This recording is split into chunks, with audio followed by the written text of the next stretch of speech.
And we're back, everybody. Good morning. So we've got one of the two floats pretty much complete. There's our framed up float, stringers and nose block attached, and here is the other float after complete infill, sanding and shaping, and 3 applications now of our shrink-free spackling paste. And you can see the nose block has been pretty much shaped. Pretty much. So we'll be laying on a coat of gesso and sanding that almost completely off. We use it to raise the grain, raise the balsa wood grain, what little can be raised at this point, and we raise the grain so that we can sand it off. Anything that rises up soaks up the gesso and then is raised by that process will be sanded smooth. And there will probably be one last application of the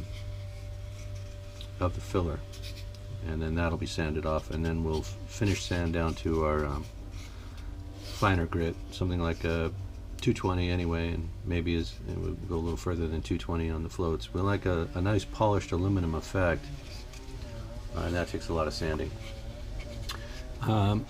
If you look at the float from the front view, you can see that bottom center keel chine is pretty pronounced all the way down.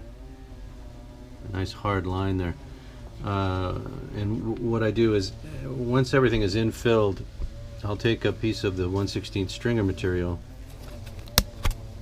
and just attach it along the bottom keel. And we'll just attach it here and here, cut that, and then we'll attach another piece back here. And then we start laying in the filler. And the reason we do that is to get that nice pronounced peak, and then sanding gives it a razor edge, and it goes from being a block shaped pinnacle to, well, more of a razor knife edge pinnacle like that. And that's just done through sanding. Alright, and that's to really pronounce that that keel a little bit more, as it should be on a float. Also, I wanted to show the fuselage. This will be probably the final application of filler for the fuselage. You can see how we lay that on there. I mean, it's like a frosted cake. You're not worried about, just plugging a hole here and there. What you want is to really eliminate wood grain and voids and gaps and imperfections in the surface. So this will be sanded off. Actually, I said this will be the final filler, but I'm thinking I'm going to be adding a few stringers to the exterior of the fuselage here to get those lines that the airplane is supposed to have. I don't have my reference photos handy, but there should be a couple of extra, what are they called? Facets on the side of the fuselage, and those are produced by the same process. I enhanced the facets on the Stearman C3B, doing it the same way. Essentially, we just enhance those lines that we want to have standing out. For instance, there'll be a line coming from just under the rear window and extending back toward the tail. One extra facet or chine here.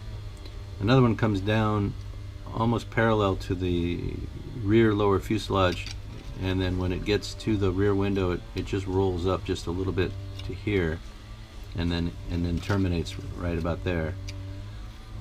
And so we'll be adding those chines and putting filler, ample filler in between them, and then sanding that concavity out from between them, hopefully in a smooth and uniform fashion, so that we recreate the look of canvas stretched over the frame as it should be. The actual Aranca is a lot less slab-sided than this. Actually has quite a number of angles and facets there, 2 or 3 facets on the sides of the fuselage at that point. But I want to start with a very smooth surface, so that's why we did this application of filler that I'll be sanding off here in a minute. Once that is completely sanded and I can place those stringers the way I want them, I'll apply one more coat of filler, and then we'll start work on the infill of this other float. We'll get it to the same stage as this one, and then they'll be primer coated, and at that point I can begin assembly of the floats. I'm thinking what I'm going to do is get the fuselage completed, completely shaped, sanded, and primered. Get the floats completely shaped, sanded, and primered, and at that point I'll probably paint the fuselage, get all the striping done, get everything where I want it, and also paint the float assemblies, get the struts cut to length and then mount and to where they're ready to be mounted to the fuselage. At that point I'll paint the floats. We'll get them primered and then painted in their natural aluminum finish. And what I'll likely do at that point is just go ahead and assemble the fuselage onto the floats. Thinking, I'm just kind of spitballing here. I might also add the tail feathers prior to the assembly to the floats. Get the fuselage completely done, everything but the wings. And then I'll lay up and assemble the wings separately. Get them all the way to completion. Get them painted, and then attach them at the last step to the airplane. Add the struts, which will be aluminum tubing, and then put the windows onto the airplane, and then do whatever trim work needs to be done at that point. Finish it up. So I think that's our order of battle, our order of assembly at this point.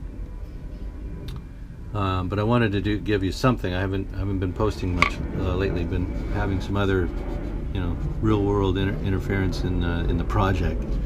It's all about the project, It's what we're living for. I'm joking, of course. Lots of other stuff happening all the time, and a project like this is just for the spare time. This is not our obviously not our main activity. But I did want to provide some content for the channel. Keep you abreast of where we are, and this is our current stage of development on the Aranca Champion. Alright, everybody has a good day.